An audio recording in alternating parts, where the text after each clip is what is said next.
ত্রয়োদশ জাতীয় সংসদ নির্বাচনে নিরঙ্কুশ জয়ের পর এবার এলো আনুষ্ঠানিক অভিনন্দন।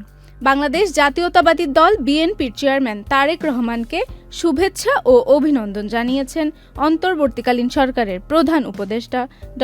মোহাম্মদ ইউনূস। গণতান্ত্রিক উত্তরণের এই পর্যায়ে জনগণের রায়কে তিনি উল্লেখ করেছেন একটি ঐতিহাসিক মাইলফলক হিসেবে। অভিনন্দন বার্তায় তিনি বলেন, আপনার নেতৃত্বে বাংলাদেশ জাতীয়তাবাদী দল যে বিপুল সমর্থন অর্জন করেছে তা দেশের সাংবিধানিক ও গণতান্ত্রিক ধারাবাহিকতা এবং প্রাতিষ্ঠানিক স্থিতিলতার ক্ষেত্রে একটি গুরুত্বপূর্ণ মাইলফলক হয়ে থাকবে। রাষ্ট্র পরিচালনার গুরুদায়িত্ব পালনে তারেক রহমানের প্রজ্ঞা, গণতান্ত্রিক মূল্যবোধ ও জনকল্যাণমুখী চেতনার প্রতি আস্থা প্রকাশ করেন প্রধান উপদেষ্টা। তিনি স্মরণ করেন তারেক রহমানের পিতা সাবেক রাষ্ট্রপতি জিয়াউর রহমানের আদর্শ এবং মাতা সাবেক প্রধানমন্ত্রী খালেদা জিয়ার আপোষহীন নেতৃত্ব ও গণতন্ত্রের প্রতি অঙ্গীকারের কথা। তাদের আদর্শ ভবিষ্যৎ পথ চলায় দিক নির্দেশনা দেবে বলেও আশা প্রকাশ করেন তিনি।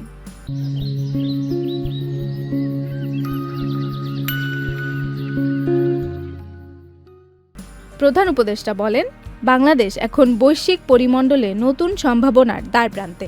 অর্থনৈতিক রূপান্তর, প্রযুক্তিগত অগ্রগতি, জলবায়ু সহনশীলতা, মানব সম্পদ উন্নয়ন এবং আঞ্চলিক ও আন্তর্জাতিক কূটনীতিতে সক্রিয় অংশগ্রহণ এসব ক্ষেত্রে সমন্বিত নেতৃত্বে অপরিহার্য।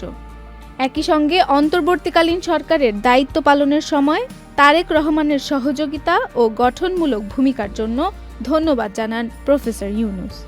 পরিবর্তনের এই সংবেদনশীল সময়ে গণতান্ত্রিক পরিবেশ বজায় রাখা এবং সাংবিধানিক প্রক্রিয়ার প্রতি শ্রদ্ধাশীল থাকার বিষয়টিকে তিনি জাতীয় স্বার্থে গুরুত্বপূর্ণ বলে উল্লেখ করেন। দেশের মানুষের কল্যাণ, ন্যায় বিচার প্রতিষ্ঠা এবং সমৃদ্ধ বাংলাদেশ গঠনের লক্ষ্যে তারেক রহমানের সকল উদ্যোগ সফল হোক এই কামনা করেন প্রধান উপদেষ্টা। মহান আল্লাহর প্রতি প্রজ্ঞা, ধৈর্য ও দৃঢ়তা দান করুন বলেও প্রার্থনা জানান তিনি। Roksana Tarin, channel I.